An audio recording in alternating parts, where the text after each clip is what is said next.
আজকের এই পরিস্থিতিতে আমরা বাকরুদ্ধ। আমরা নিপীড়িতা আসিয়ার পরিবারের পাশে এসে দাঁড়িয়েছি।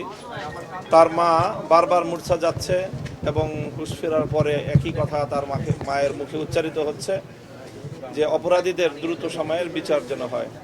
আমরা ইতিমধ্যে সরকারের একজন মাননীয় উপদেষ্টা মহোদয় এখানে উপস্থিত রয়েছেন। তিনি তার মাকে আশ্বস্ত করেছেন যে প্রয়োজনে আইন সংশোধন করে হলেও অতি স্বল্প সময়ের মধ্যে অপরাধীদের বিচার নিশ্চিত করা হবে।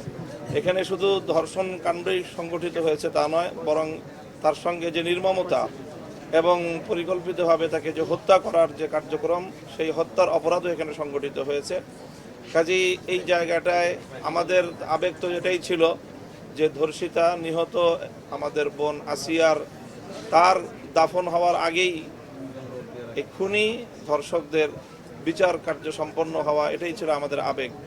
কিন্তু এরপরেও আমরা আইনের যে বাধ্যবাধকতা রয়েছে সেই সময়টুকু আমরা সরকারকে দিতে চাই এবং সরকারের পক্ষ থেকে ইতিমধ্যে যে আশ্বস্ত করা হয়েছে, প্রতিশ্রুতি দেওয়া হয়েছে যে আইন সংশোধন করে হলেও অতি দ্রুত সময়ের মধ্যে দৃষ্টান্তমূলক একটি বিচারের মাধ্যমে গোটা বাংলাদেশকে এই মেসেজ দেওয়া হবে যেন আগামী দিনে আর কোনো অপরাধী এই ধরনের অপরাধ করার দুঃসাহস না দেখায় এবং আর কোনো আসিয়াকে যেন আমাদের হারাতে না হয়।